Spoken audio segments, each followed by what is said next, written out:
So today on Screenshots, we're taking a very quick look at another snub for a Best Supporting Actor nomination over the last number of years. 1987's The Running Man with Arnold Schwarzenegger was not say a cult hit, but it was a continuation of Schwarzenegger's great run in the box office. It was based on a Richard Bachman, or his nom de plume for Stephen King's nom de plume, book that detailed a future society where prisoners were being used for a game that was helping control the population called The Running Man. And in the Running Man game, they had various warriors that would battle the prisoners, and if the prisoners won their battle, they would get their freedom. But the big part of the movie is not Schwarzenegger or even the great extended cast, including Mick Fleetwood from Fleetwood Mac. It's, of all people, that nice and genial and, to many women, sexy game show host Richard Dawson.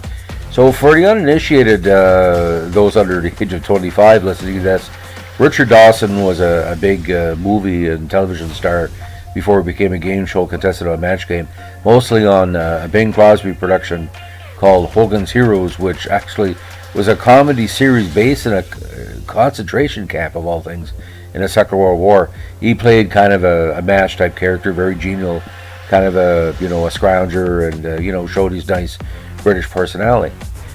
But I don't know it was because of typecasting, because he went on to Family Feud, which was very successful after Match Game.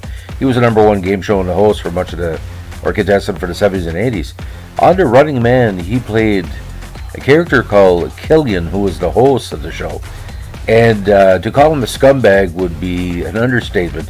He was nothing but manipulative in getting the best runners for the game show. And during several scenes in a movie, he kind of plays his character as a combination, Tonight Show host, or like a sleazy carnival barker, and he's trying to do everything to pad his own ego.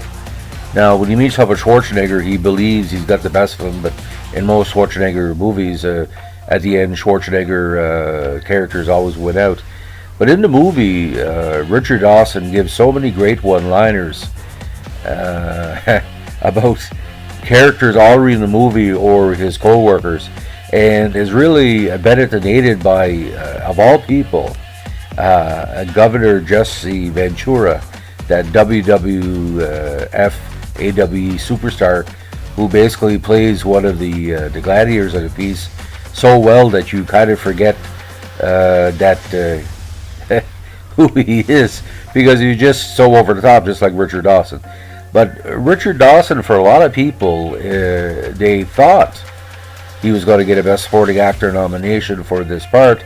I think what happened, because it was a very strong year in 1987 for supporting roles, he kind of forgot about it. But I haven't forgotten about it, because when I go back to it when it's on my DVD, in my DVD collection, or on television, it really stands out as the best evil performances of the 1980s, because the only redeeming quality of the character, not to give too much away, it doesn't end well for him, like most evil people in Schwarzenegger movies.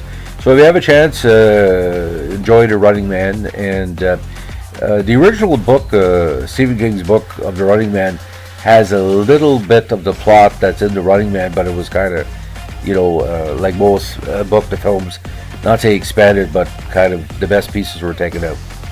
But if you ever also see back episodes of Family Feud and Match Game on the various game show networks across the States, if you want to watch The Running Man, watch the Match Game and Family Feud, and see when you think that Richard Dawson snapped from all the adulation. Said, one of these days I'm going to really, really be a bad guy and make some money from it.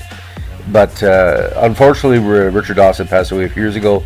Great loss to the industry, just like most of the people on Family Feud and Match Game have.